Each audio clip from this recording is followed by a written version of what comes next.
All right, good morning. Continuing on with what we have been looking into regarding polynomial division, and we looked into last time domain and vertical asymptotes, and then we gradually made the crossover to horizontal and slant asymptotes. And for those types of asymptotes, again, we have for rational function, we have r of x is equal to, this polynomial that we have in degree n divided by another polynomial which we have in degree m, and where again we have n is in reference to the degree of the numerator, and m we have in reference to the degree of the denominator. And again, if we have the n is less than m, you have what is going to be a horizontal asymptote, y is equal to 0. And again, if the numerator and denominator degrees are the same, there will be a non-negligible horizontal asymptote where y is going to be equal to the ratio, the simplified form of the highest degree terms. And again, the reduction will simplify to a constant. And if we have the degree of the numerator to be greater than that of the denominator by 1, then you're going to have a slant asymptote. And again, we have y is equal to alpha x plus beta, and since b and m are already used, this is just a variation of what we have with the slope-intercept formula. And if we have the n is greater than m by more than 1 degree, you're not going to have a horizontal or slant asymptote. Now, just looking into our rational expression, provide a visual on this one. So just kind of going back, to where we had a slant asymptote, and we have that r of x, is equal to, we have x to the third, and we have plus 3x squared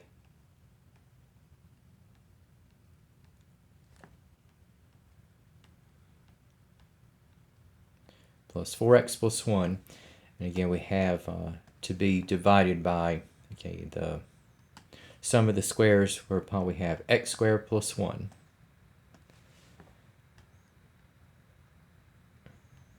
All right, and again, if we're looking for the domain as well as the asymptotes, so again we have for x squared plus 1, that cannot be equal to 0. Now, in the integers, now I can factor difference to squares. The sum of squares, again, is going to be a different story. So if I isolate x squared, so I have the x squared cannot be -1. And if I perform reduction along the lines of the square root property of equality, except I'm going to have not equal to as opposed to equal to. So we have the x cannot be equal to plus or minus the square root of -1. And guess what? The exclusions here are going to be complex numbers. But again, we have we've left the set of complex numbers behind in terms of looking at solving, and so we have, in this particular case, there are no real values excluded.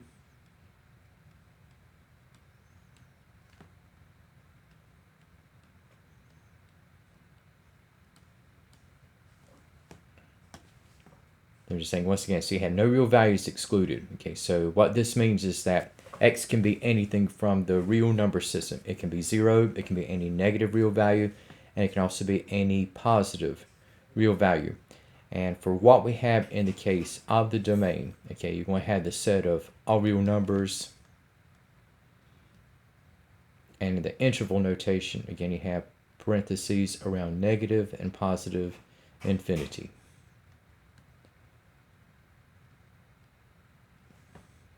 And since there are no real values excluded, that means that there will be no vertical asymptote.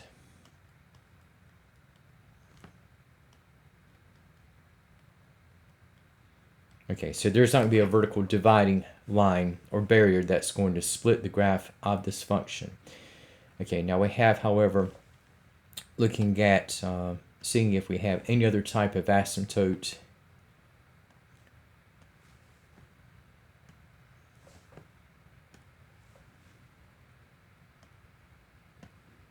And once again, we have coming down to the comparison of degrees.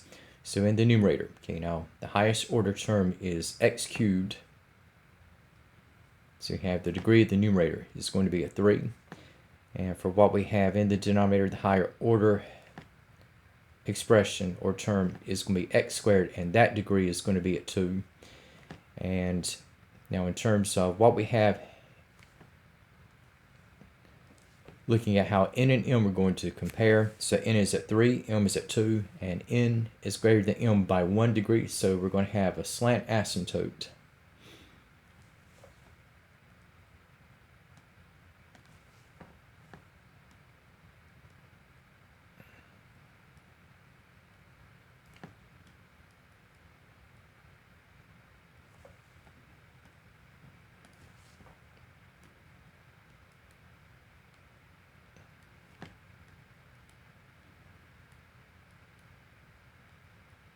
And the slant asymptote, okay, this is going to be a diagonal straight line.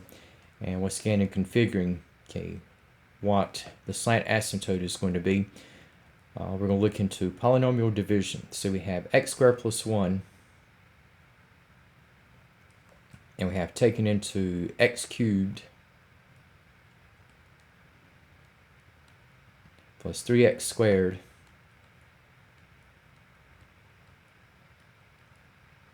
plus 4x plus 1. Okay.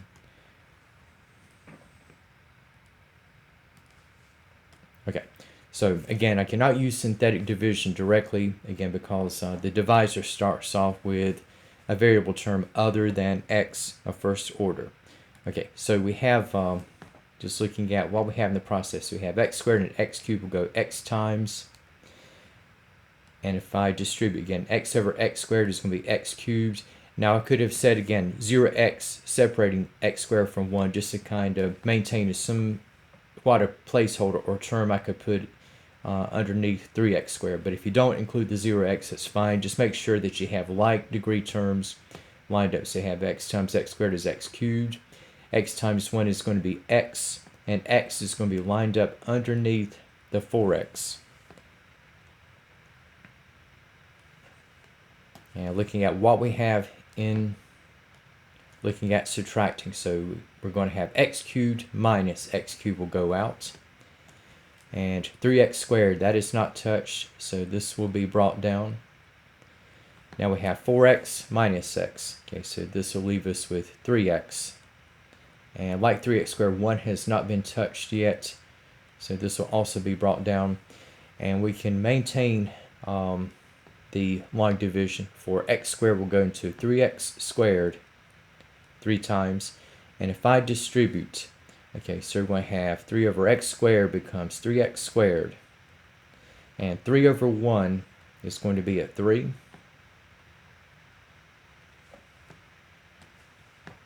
And looking at subtracting, okay, so we'll have 3x squared minus 3x squared. This will go out.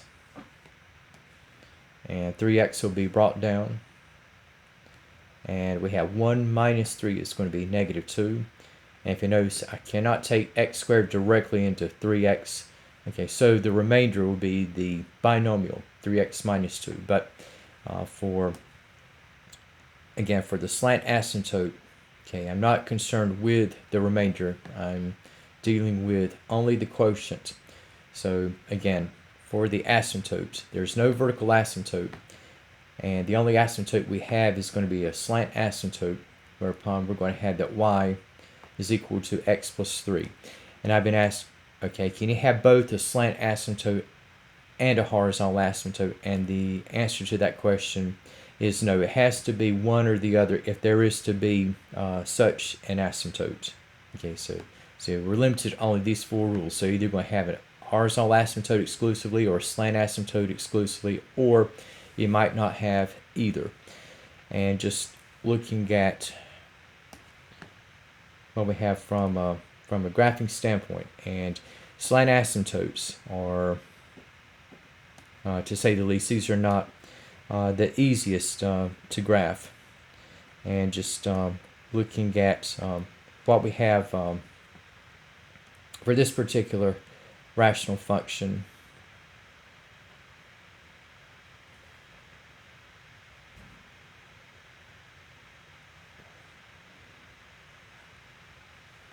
Okay, so we have for taking what we have now, okay, and if you notice, okay, we have okay, for the graph that we have in red, okay, so you have in reference to this particular rational function, okay, so it's almost like a bell curve that's turned on its side, and we have again for the diagonal line in blue, okay, this is the slant asymptote. Y is equal to x plus 3. And if you notice, we have at the extreme left and the extreme right portions, okay, we're going to have the slant asymptote to run tangent in fashion, okay, to the rational function. And if you notice, for this little crossing section here where we have intersecting, I'm going to mention r of x, just given the right conditions.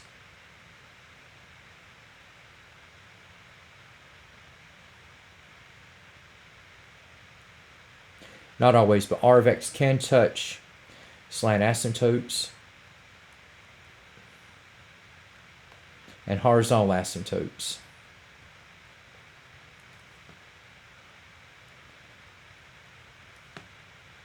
But never vertical asymptotes. Again, vertical asymptotes are off limits, but given just the right rational function, there can be contact, even intersection, between a rational function and what we have with the slant asymptote as well as a horizontal asymptote. Okay, so in this case, we do have an intersection. Now, as another case of what we have regarding functions that are rational and looking for their domain and asymptotes. Okay, now we have, let's say, if we have r of x is equal to 2x squared minus 18.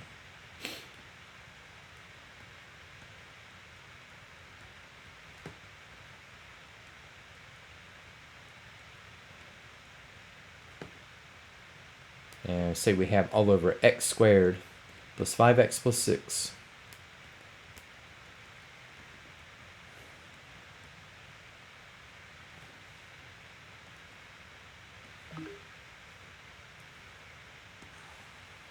Okay, now if we look for the domain, again, you always look for the domain before any simplifying or reduction is performed between the numerator and denominator.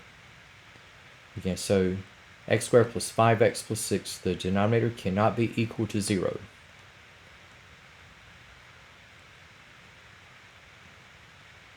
And if we look at factoring, okay, so I have the quantity of x plus 3 times that of x plus 2 cannot be 0.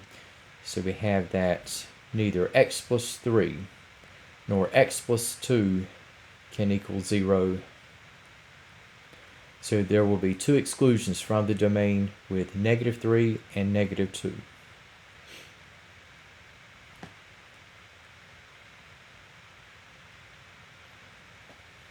So we have, in the case of the domain,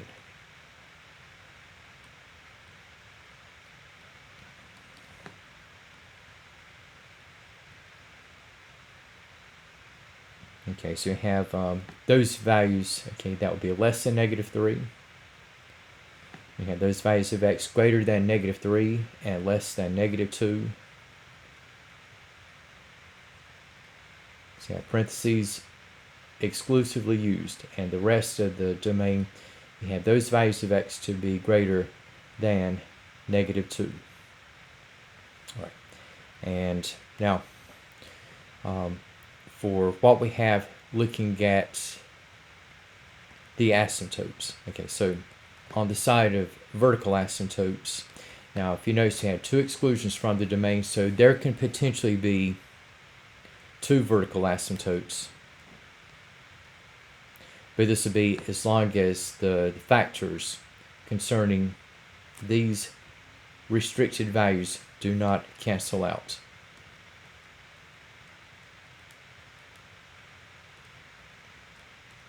Okay, so for what we have in factoring case, I have for 2x squared minus 18, so I have 2 times the quantity of x squared minus 9. So I have this difference of squares, so I can factor out the numerator further. Okay, and for x squared plus 5x plus 6, again I have the quantity of x plus 3 times that of x plus 2.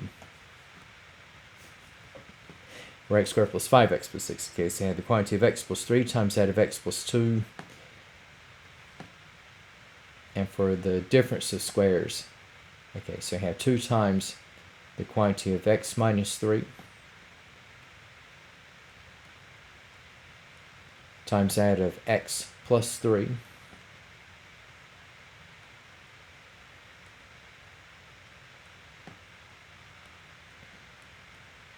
So looking at the factored form, okay, and if you notice, okay, we have x plus 3 common to the numerator and denominator.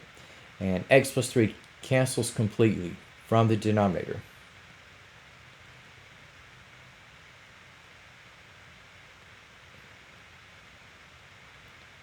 Okay, so x plus 3 completely cancels. And so this means that instead of becoming a vertical asymptote, we have that x equals negative 3. It's going to be a whole. And for what we have in the follow through, okay, so we have 2 times, okay, the quantity of x minus 3, or you could express as 2x minus 6. And we have all over x plus 2. So in this case, we're going to have that x plus 2 remains.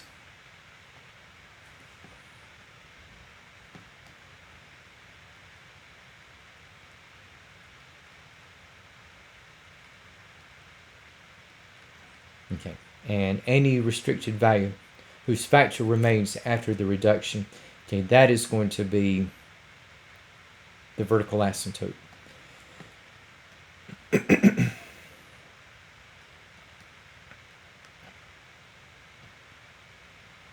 Again, for the restricted values, okay, x equals negative 3 becomes a whole.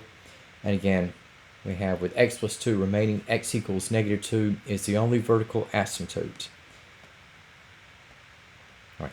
Now, in terms of any other potential asymptote, once again, this comes down to degree comparisons. Okay, so again, we have with r of x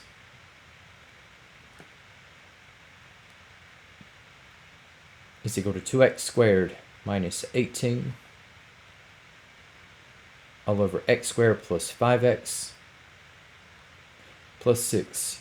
Okay, so for what I have in the numerator, higher order term is of second degree. Likewise, in the denominator, okay, the higher order term is, or the highest degree term is of second order. So you have numerator is a second degree expression. The denominator is also. So we have that n is equal to m. And if the degrees are the same, so we have the second case to apply. If n is equal to m, you're going to have a non-negligible horizontal asymptote, and this will be taking the ratio of the highest order terms.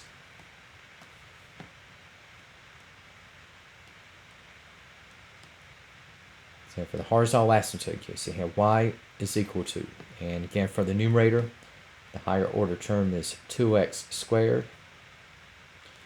And from the denominator, the highest degree term is x squared.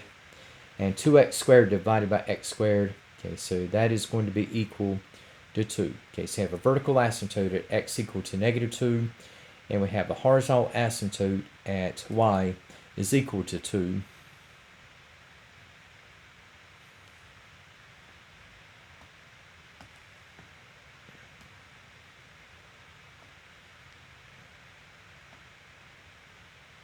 And then looking at how this is going to appear. Okay, so just looking at zooming in.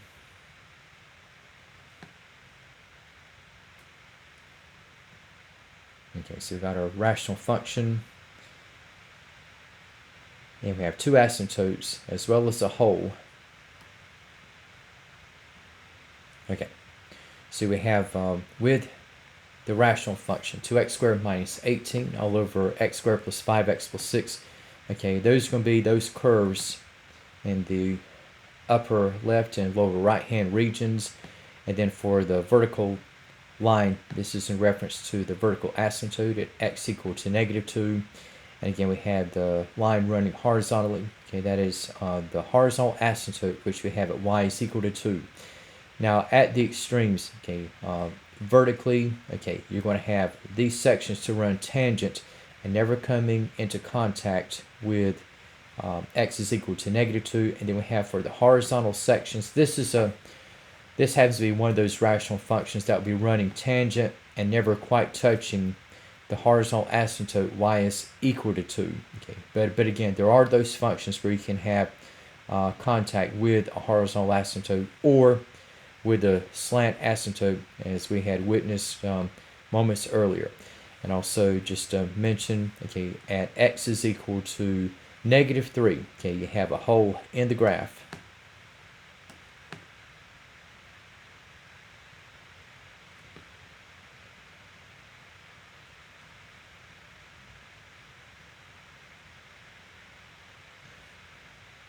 Okay, and this could have been a vertical asymptote, but since this corresponding factor canceled out completely from the denominator, okay, that value happened to be the location of the hole in the graph. All right, now just concerning what we have in the case of the textbook items, and we have on page 318, okay, and we have in the case of number 59,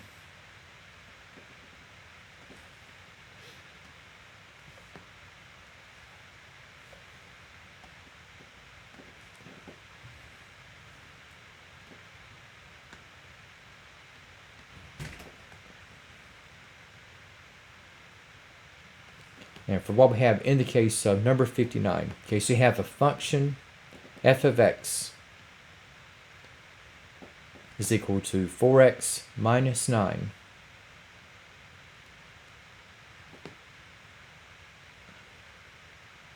all over x squared minus 9. And if I go ahead and identify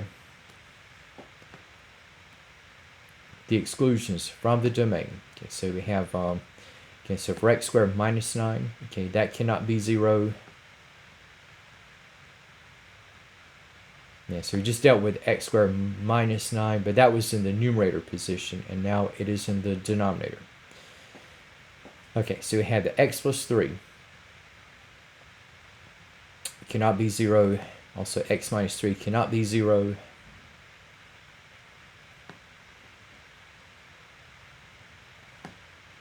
And so we're going to have additive inverse exclusions from the domain with negative and positive 3. Okay. And so for what we have regarding the domain,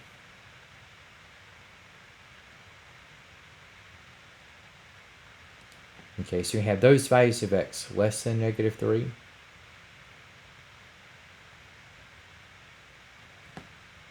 And bypassing -3, we have next, we have those values of x greater than -3 and less than 3.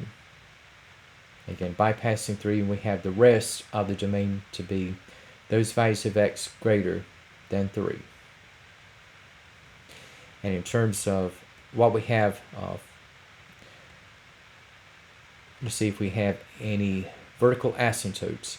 So we have f of x is equal to 4x minus 9. And we have all over x squared minus 9.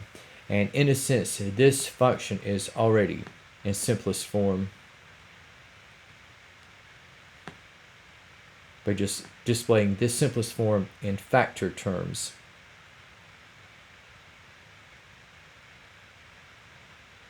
Okay, if you notice, you don't have x plus 3 or x minus 3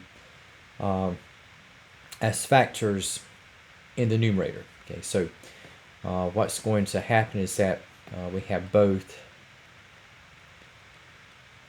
x plus 3 and x minus 3 remain.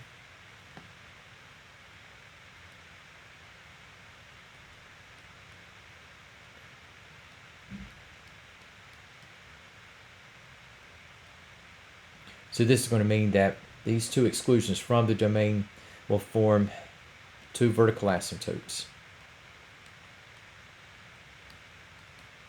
Okay, so we have x equal to -3, as well as x is equal to 3. Okay, so we got two vertical asymptotes, and to see if we have yet another asymptote, and again, this comes down to the comparison of the degrees in the numerator and denominator.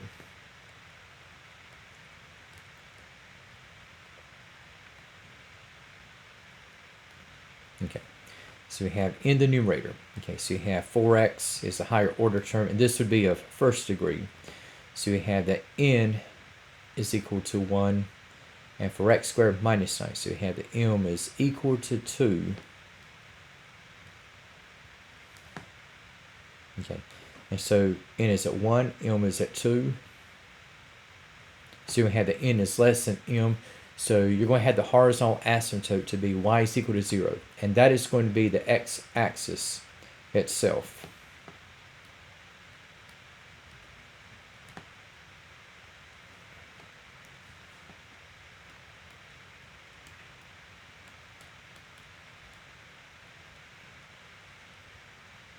Okay, so you have three asymptotes altogether.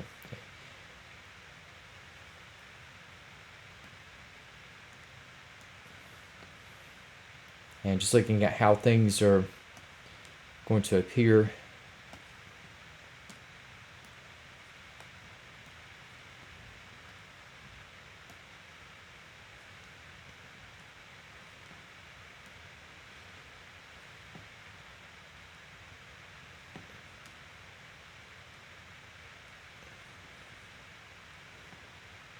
And so we have, let's look at zooming in. Okay, so you have 4x minus 9 all over x squared minus 9. Okay, so just looking at what we have. Okay, so you have, if you notice, you have the graph is broken up into 3 sections. Okay, and so you have the vertical asymptotes. So you have x equal to -3, x equal to +3, and you're going to have also a horizontal asymptote.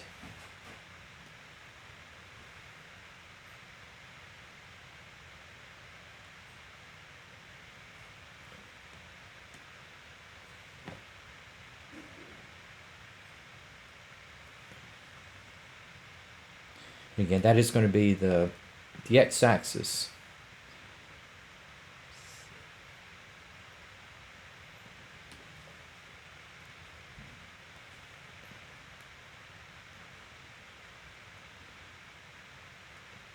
Once again, we have 3 asymptotes altogether, and if you notice with the vertical asymptotes, okay, you have no section of the rational function to come into contact. Now you're going to have, it looks like contact here, but if you were to zoom in even further with Desmos, okay, it would just be running tangent, but it's never going to touch. And at the extreme left and the extreme right, okay, now we have those sections to be running tangent to the horizontal asymptote, y is equal to 0. But if you notice in the middle strip, you got an intersection right here. So this reaffirms that just given the right conditions, okay, a rational functions graph can touch horizontal or slant asymptotes, but never vertical asymptotes. Right. And now, looking at what we have in the case of number 60, and you will have sort of a bit of history to repeat, not in terms of the exact same function, but a lot of similar dynamics, okay, that we're going to follow through with. And so we have for 60, okay, so we have f of x is equal to 5x minus 8.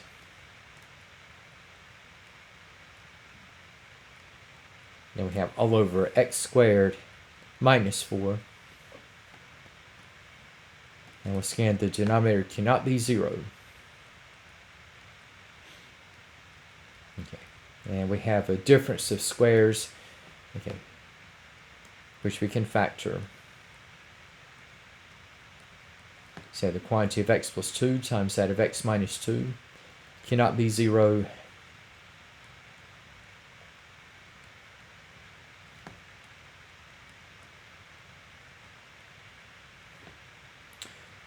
And again, just for the exclusions, we're again going to have additive inverse values left out. Okay, before we had negative and positive 3, but here we have negative and positive 2 left out.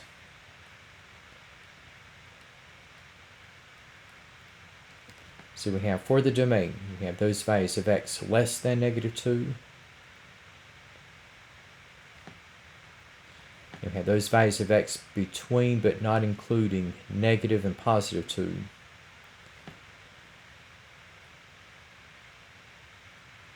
And for the rest of the set, we have those values of x, okay, to be greater than 2. And just looking at seeing if both of these exclusions will be converted to vertical asymptotes. So we have with our function, okay. Okay, so have difference of squares in the denominator. And it's going to turn out that the function is already in simplest form, because with factoring out the denominator, okay, there's nothing shared between the top and the bottom part of the fractions. So again, we're going to have both x plus 2 and x minus 2 will remain.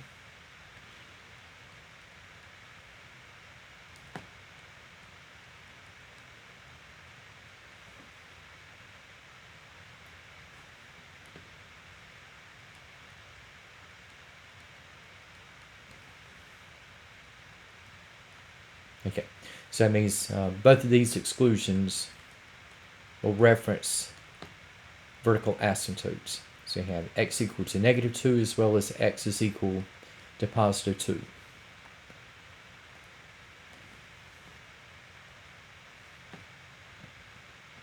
And once again, we have with the degree comparisons.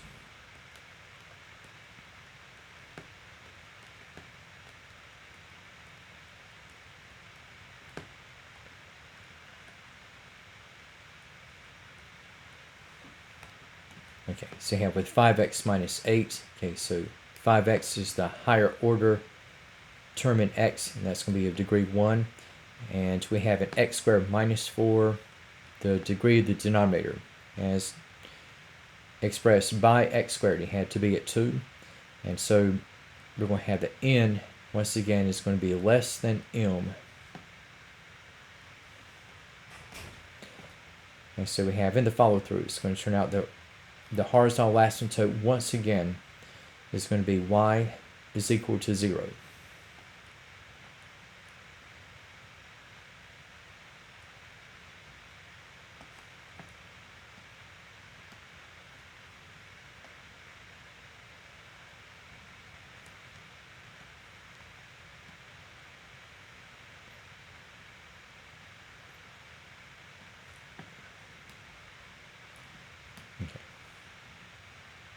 So looking at how everything is situated.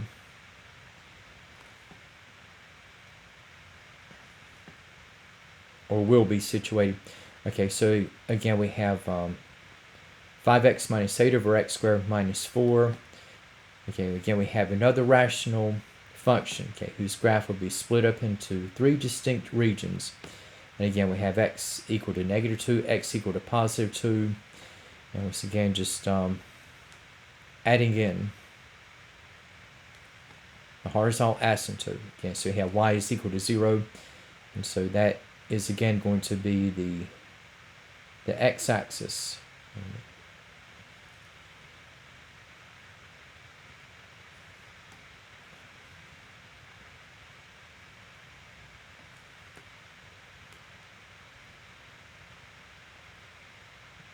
And once again, we have out of these 3 sections, again, vertical asymptotes are off limits, but again, we have another bit of contact between the rational function and the horizontal asymptote at this particular middle region. Okay, So again, horizontal and slant asymptotes can be touched given the right conditions, but once again, vertical asymptotes are off limits.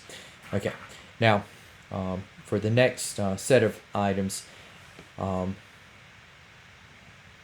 this is going to be a bit simpler in comparison to what we've already encountered. And we have, in the case of 70, now we're going to have a function that is already in simplest form.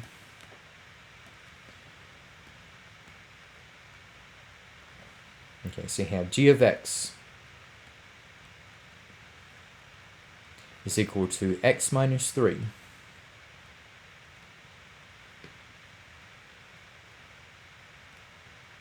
all over x minus 1. Okay. And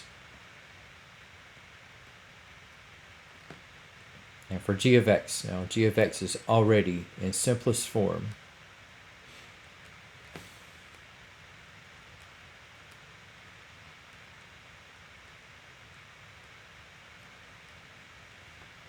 So this is just going to signify that x minus 1 remains. It's not going to cancel out.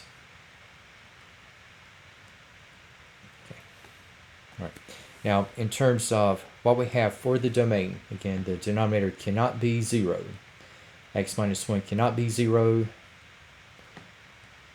So that means that x cannot be equal to 1. So you have only one exclusion from the domain.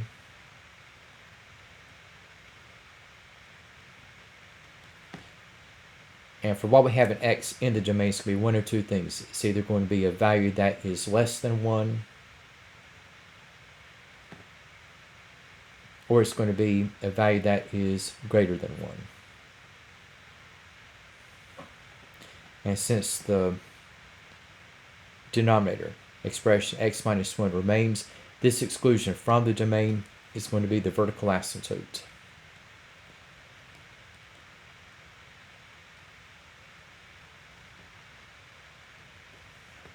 And in terms of any other asymptote,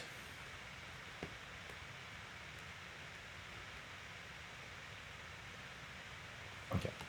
All right, so you have the higher order terms in both the numerator and denominator will be at x. So we have a first order. So we have n is equal to 1. And we have m is equal to 1.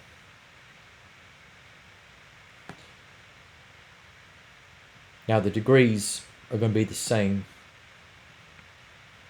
And this will signify, again, that we're going to have a horizontal asymptote. And instead of y is equal to 0, we're going to take the ratio of the higher or highest order terms in the numerator and denominator. So here we have x over x. And so this is going to go to 1. So we have two asymptotes. And running vertically at x equal to 1 and horizontally at y is equal to 1.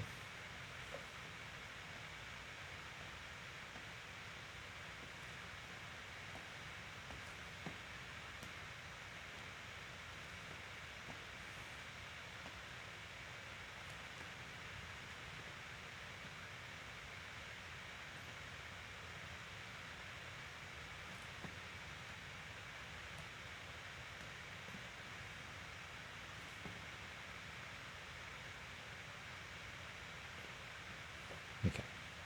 And so for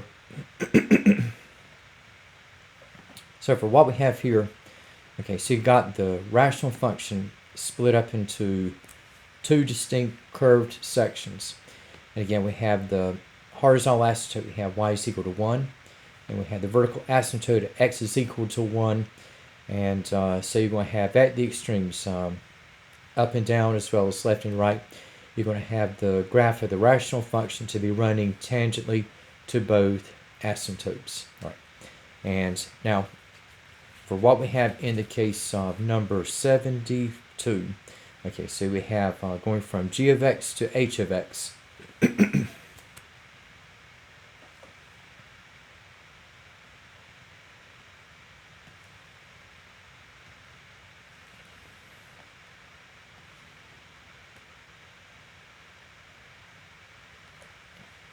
Okay, so we have h of x, okay, is equal to 2x minus 4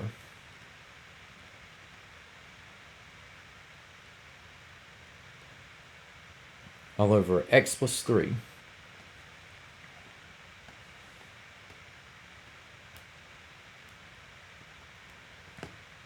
and we have already that h of x is in simplest form.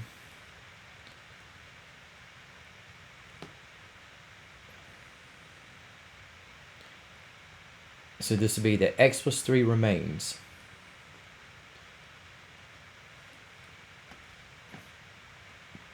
Again, just regarding the exclusion from the domain, so we have that x plus 3 cannot be 0.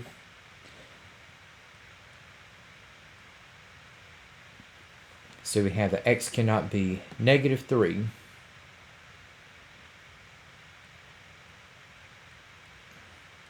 So we have, in the case of the domain, again, x will be one of two things. If it's in the domain, it's either going to be a value that is less than negative 3, or it's going to be a value that is greater than negative 3. And since x plus 3 remains, okay, we'll have the restricted value to define the vertical asymptote.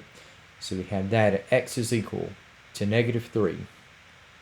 And in terms of any other asymptote,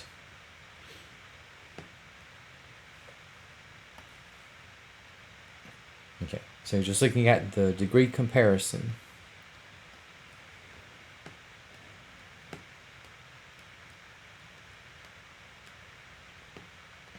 alright, so you have h of x equal to 2x minus 4 all over x plus 3.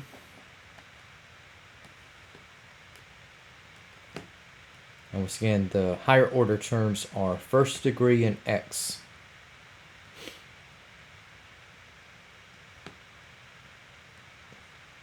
And once again, n is equal to m.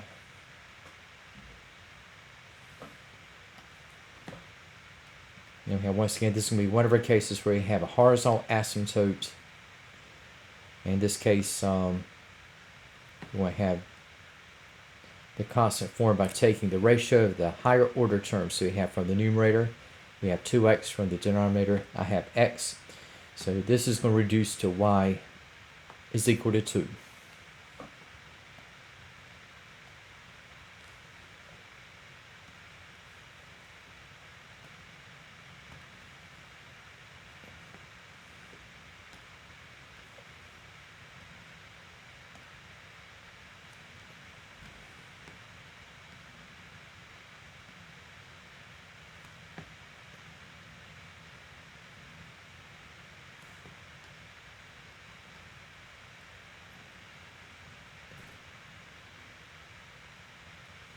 Okay, so for what we're going to have here, you're going to have a little bit of history to repeat in case you have like these curved sections, upper left and lower right in location or with respect to the asymptotes. Okay, so again, we have these sections to refer to 2x minus 4 over x plus 3. And this time we have with the horizontal asymptote, this references y is equal to 2. And again, the vertical asymptote, okay, we have with x is equal to negative 3. So again, the rational function is split up into these two distinct regions, just like what we had in the prior function.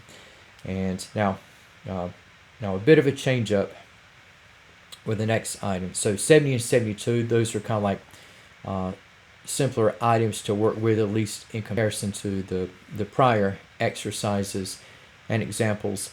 Now, for what we have in the case of number 86, okay, so we're going to have a function u of x.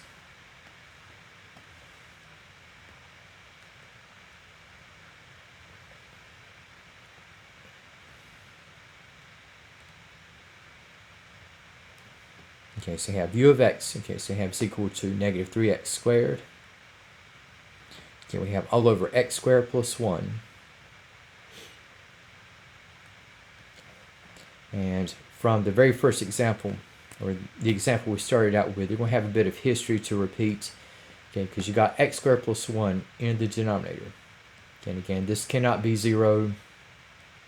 X squared plus 1 cannot be factored into real integer coefficients. So I just want to isolate x squared. Again, this cannot be -1. And except for equal as opposed to not equal, I'm going to take the square root property of equality. So again, I have x cannot be plus or minus the square root of -1.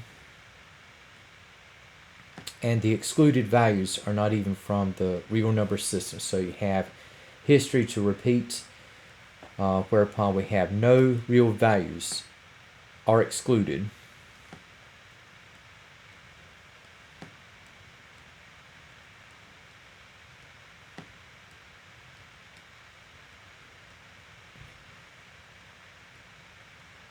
And again, just like with the introductory example where we had the slant asymptote, we can have x to be any real value, whether it's 0, negative, or positive. Okay, because the only exclusions are from the complex number system, so that's out of bounds concerning the real number system. So we have, for the domain, you have a set of all real numbers, or if we were to express an interval notation, once again, we have parentheses around negative and positive infinity. And again, so there are no real values excluded, and that means there will be no vertical asymptote. And in terms of whether we're going to have an asymptote period,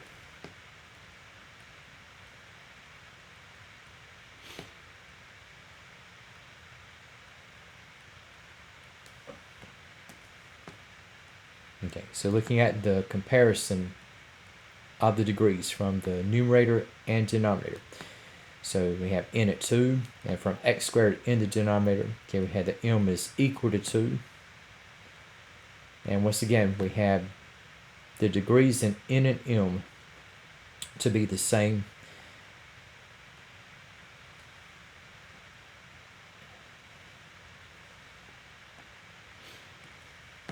So we're going to have a horizontal asymptote, whereupon we're going to have y is equal to, okay, so we have from the numerator, I have negative 3x squared, and we have over, and from the denominator, okay, I have x squared, and so this reduces, this is going to reduce to -3.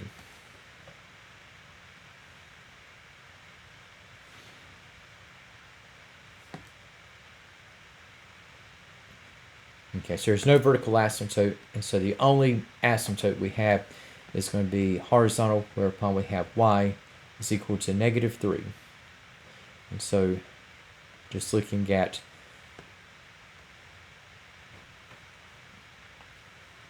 what we have in the case of 86.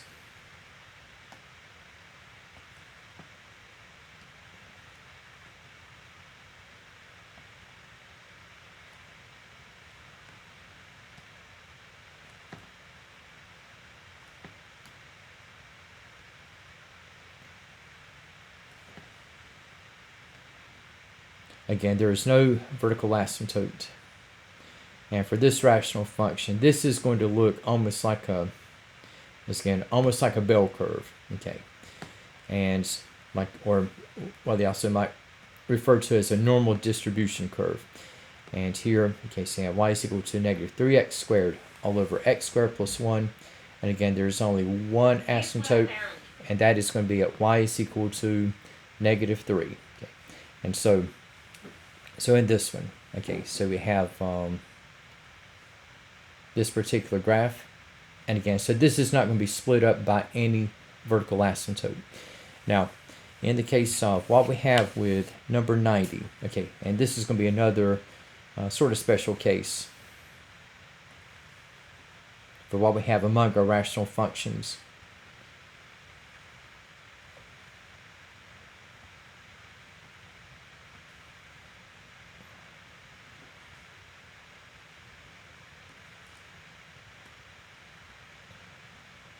Okay, and for this one case, you have f of x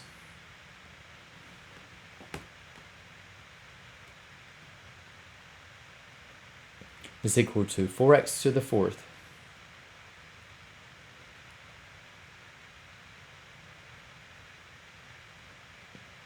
all over x squared plus 8.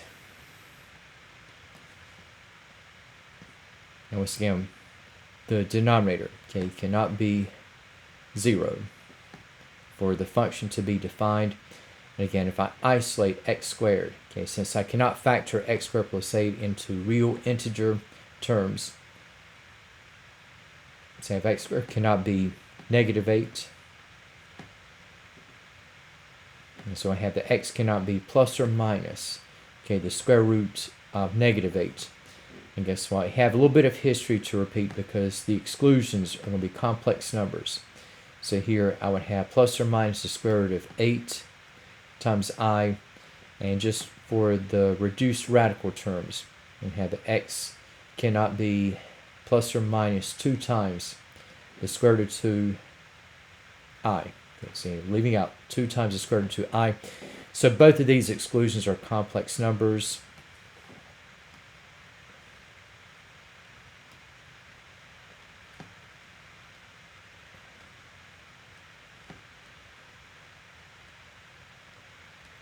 So we're going to have no real values excluded. So that means, once again, for the domain, okay, we have a set of all real numbers. Okay, so we can have x at 0 or any real positive or negative.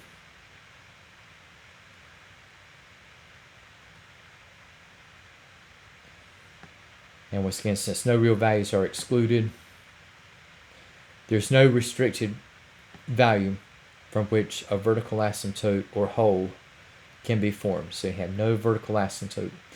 And looking at what we have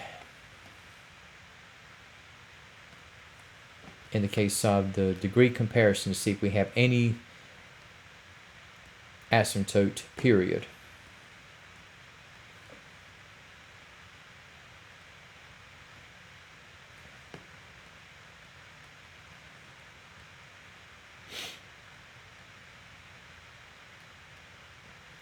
Okay, so we got for n in the numerator. Okay, so you only have 4x to the 4th, and from the degree we have n is equal to 4, and we have from the denominator the higher order term is x squared, and that degree is going to be at 2. And guess what? We have higher degree in m, or n rather, in comparison to m, and it's going to be greater than m by 2, so the difference is going to be more than 1. So you're not going to have a horizontal or slant asymptote.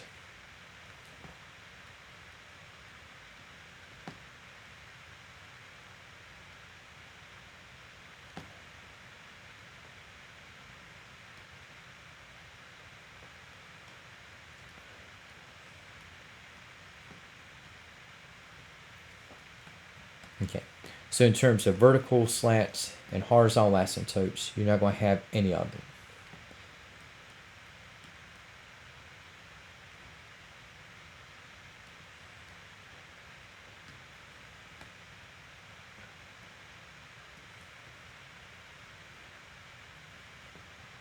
And just looking at the appearance for this rational function,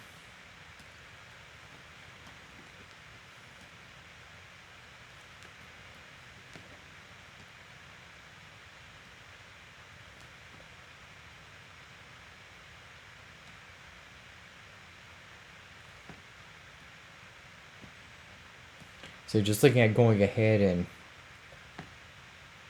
placing. Okay, so we're going to have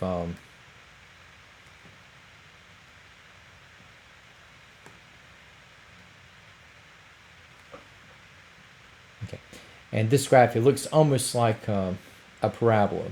Okay, but but we're not working with anything from a quadratic function.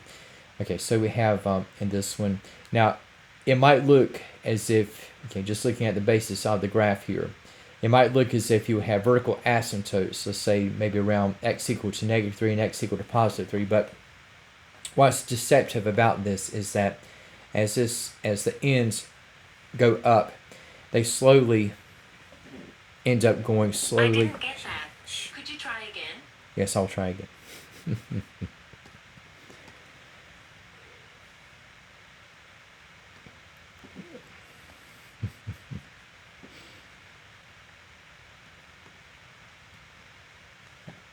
Oh, there we go. There we go. Okay, so you have at the extreme ends. Okay, so it looks as if you might have x equal to -3, x equal to +3. But what's deceptive about this is that as the graph goes up continuously, it is slowly drifting to the left to negative infinity and slowly drifting to the right, approaching positive infinity.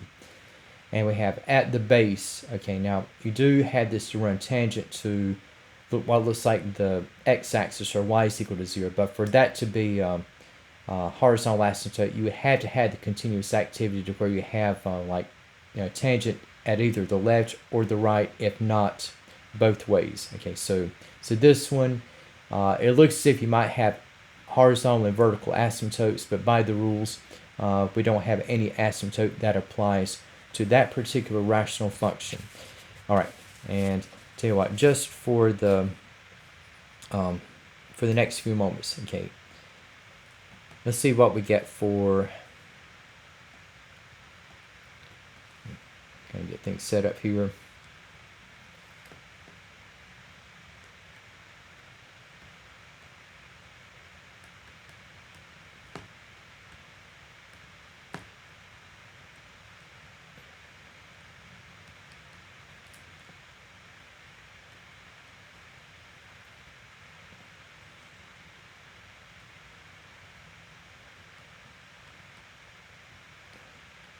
See what we get in terms of getting the domain and asymptotes of, now say we have r of x is equal to x squared plus 5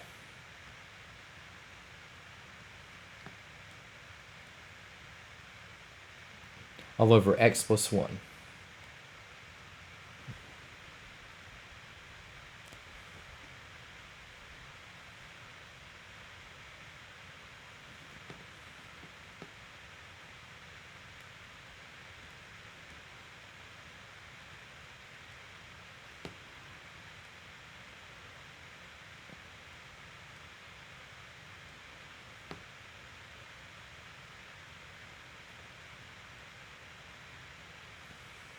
Okay, for what we have regarding this rational function, okay, now we're going to have that r of x is already in simplest form.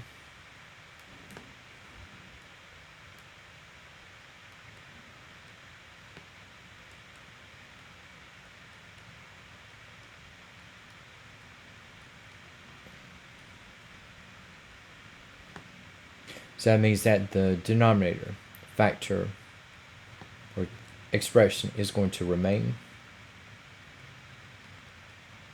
Okay, and in terms of what we have in the determination of the domain, again, so we have x plus 1. X plus 1 cannot be 0, so you have that x cannot be -1.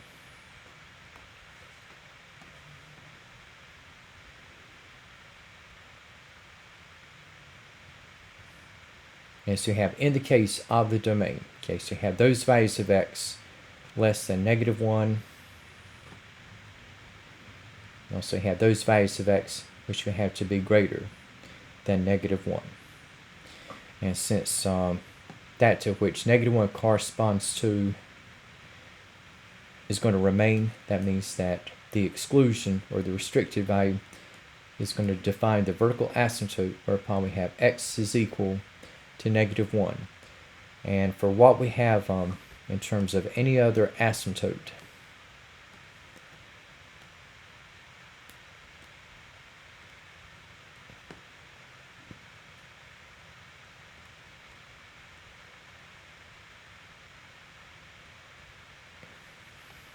okay, so we have in the numerator, okay, we have n is equal to 2, and it's in the denominator from x, okay, we have m is equal to 1, and we have that n is greater than m by 1 degree.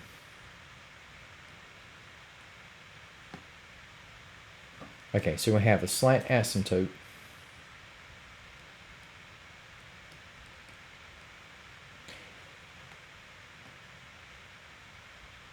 and here we can take either of two approaches. Okay, now because we have a linear divisor.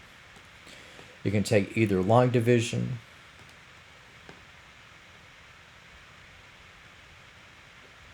as we take x plus 1 into x squared plus 5. So you have with the dividend. Okay, so you have x squared, and we're missing a first order x term. So I'm just going to use a 0 placeholder. And we have plus 5. Okay, and now if I go with long division, so we have x into x squared is going to be at x, and distributing x over the quantity of x plus 1. So we have x squared plus x.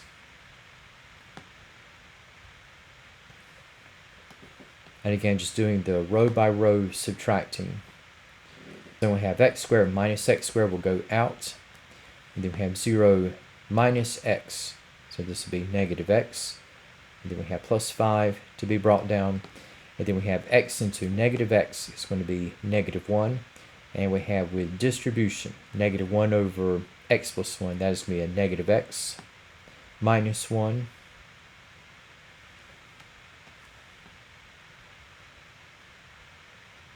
And we have negative x plus x. Okay, that will go out. And we have 5 minus negative 1 reverts to 5 plus 1. So we're going to have a remainder of 6. But again, we're not concerned with the remainder, just what we have with the quotient. And I'm just going to also just add for x plus 1. Because the divisor is first degree, I could have also performed synthetic division. Kind of go that route. And in the case of synthetic division, if I set it up along these lines here, so you have the 0 at negative 1, and again across the partition. Okay, so we have with the coefficients of the dividends, I have 1 for x squared, 0 for the missing first order x term, and again we have with the number 5 to close out. And so again with the leading coefficient from the dividend, this will be brought down. Then we have negative 1 times 1 is negative 1. And again, we have 0 plus negative 1 is negative 1. And then we have negative 1 times negative 1 is going to be a positive 1. And 5 plus 1 is 6. And so we have with the synthetic division. Okay, so we got the remainder is going to be at 6. And for what we have in terms of the quotient, okay, now the one we had before at the top was in reference to x squared, but again, once it is part of the array alongside the remainder, okay, this will be in reference to a term 1 degree less than what is in the dividend. So this is going to be x, and we have with a minus 1 that follows. So the quotient is going to be at x minus 1. So we have in the overall picture, okay, so regardless of whichever approach you take, okay, so you have the quotient at x minus 1. And so we're going to have a slant asymptote whereupon we're going to have that y is equal to x minus 1. So there are two asymptotes, one vertical at x equal to negative 1, and the other one we have a slant asymptote at y is equal to x minus 1. And just and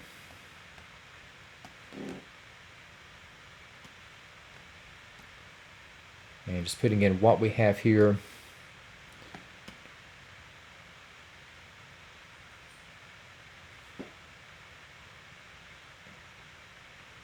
So again, we have our rational function split up into two curving regions, okay, where we have in the upper right hand and lower left hand section with respect to the asymptotes. And again, we have a vertical asymptote at x equal to negative 1, and that one which is slanted or running sideways. Okay, you have the slant asymptote, and this is going to be where we have y is equal to x minus 1, and it's going to just so happen that you're going to have for the extremes left and right as well as running vertically, you're going to have these sections of the graph of a rational function to be running tangent to the asymptotes. All right, now in the case of looking at what we have working with polynomials, and there is just kind of a mini lesson I do want to provide, and this is going to be what we have regarding inequalities.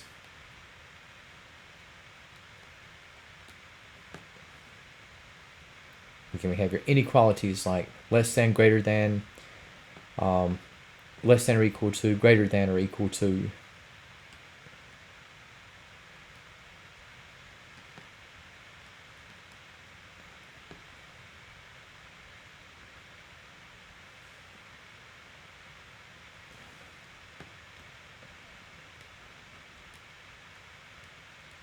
Okay, now let's say if you're looking at solving for x, okay, and I'm going to kind of make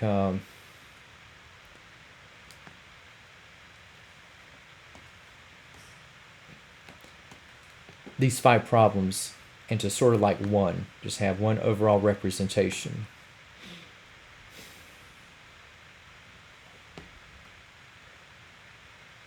Now we'll say we have where x squared minus 4 is equal to 0, where x squared minus 4 is less than 0, where x squared minus 4 is less than or equal to 0, and then changing course. Okay, so if we look at where x squared minus 4 is greater than 0, and where we're going to have x squared minus 4 is greater than or equal to 0. Okay, so we have, so just kind of have comparison to 0 expressions with the binomial x squared minus 4. Okay, so if we start out, then we have with x squared minus 4 equal to 0, and again you can factor or set things up utilizing the square root property of equality.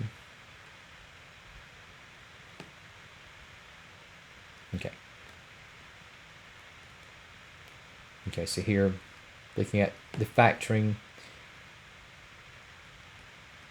for x plus 2 is equal to 0. Okay, so you have x equal to negative 2, and for x minus 2 equal to 0, I have that x is equal to 2. Okay, and so in the case of that solution,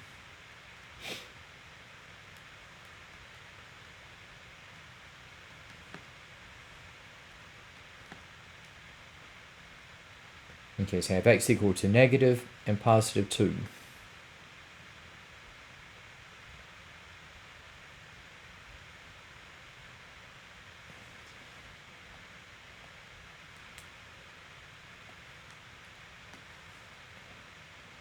Okay, now for what we have concerning the setup, okay, regarding the inequalities, okay, and so I'm just going to sort of repeat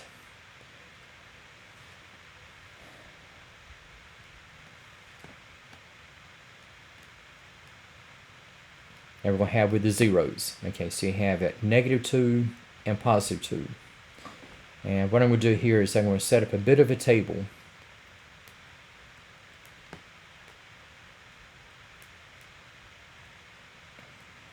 Okay, so you have an interval, and I'm going to work around these zeros.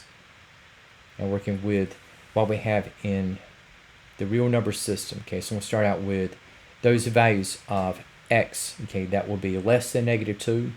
And also I'm going to have those values of x between negative and positive 2.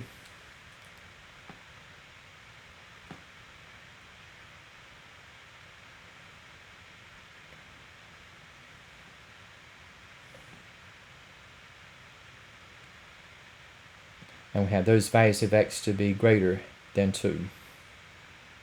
And what we'll do here is I'm going to set up a bit of a table.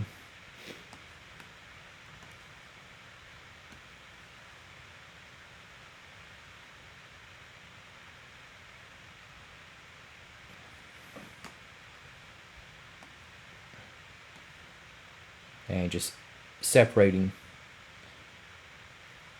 into columns.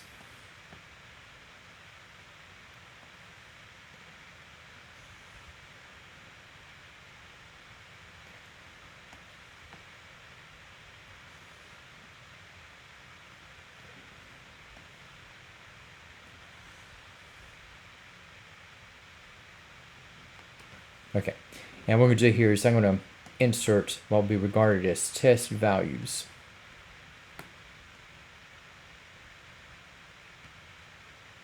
Okay, so if I were to take an input, let's say representing the first subinterval.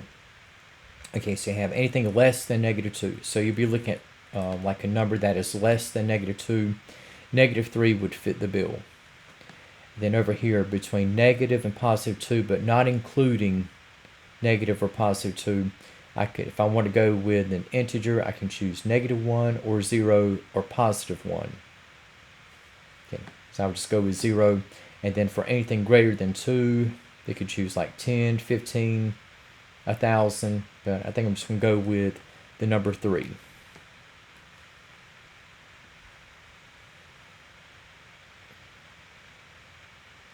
All right, so with these test values, okay, so how am I going to use -3, 0, and 3? Well, this is going to go back to our function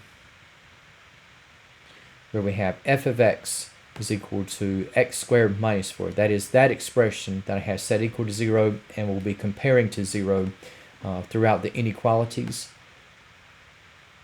And so we're going to have here, okay, so we have f of -3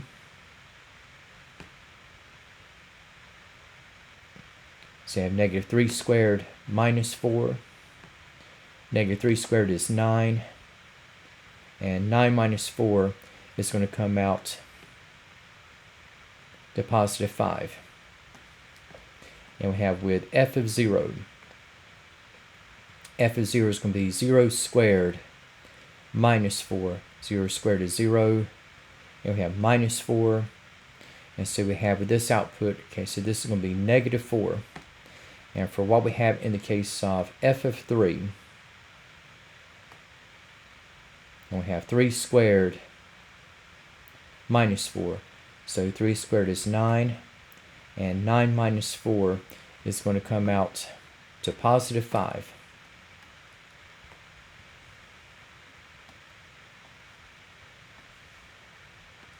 Okay, and so for what we have here, for the sign of f of x,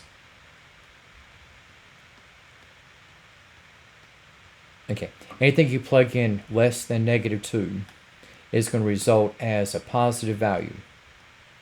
So in this case, f of x is greater than 0.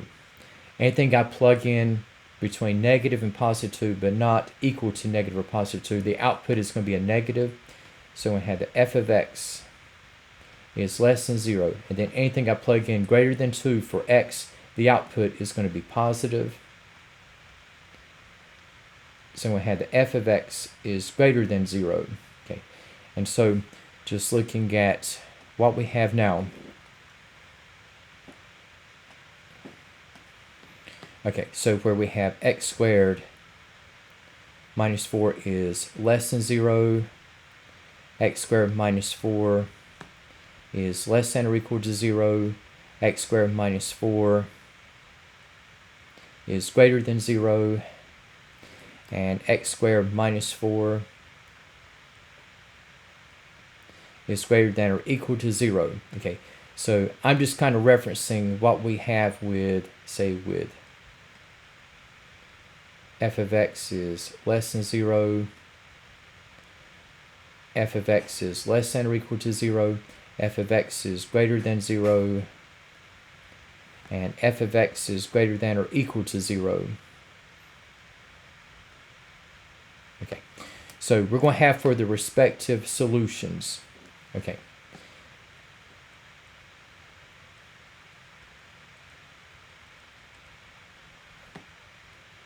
Okay, so where x squared minus 4 is less than 0. Notice you have where f of x is less than 0, the corresponding set is going to be parentheses around negative and +2. Now for less than or equal to 0, it'll be in the same direction as less than 0. But since we have the equal sign, the negative and the +2 will be included. So we're going to have brackets. And then we have with the remaining two cases where f of x, in this case x squared minus 4, is greater than 0. You got your first and last subinterval section. So we're going to have those values of x less than negative 2, along with those values of x that will be greater than 2. And then finally, okay, we have with x squared minus 4 is greater than or equal to 0. So we're in the same direction as greater than 0. But with the equal sign, we're going to include those values that set the function equal to 0. So, and those values being negative and positive 2. So you're going to have brackets around those values. And so those will be your interval solutions for the respective inequalities.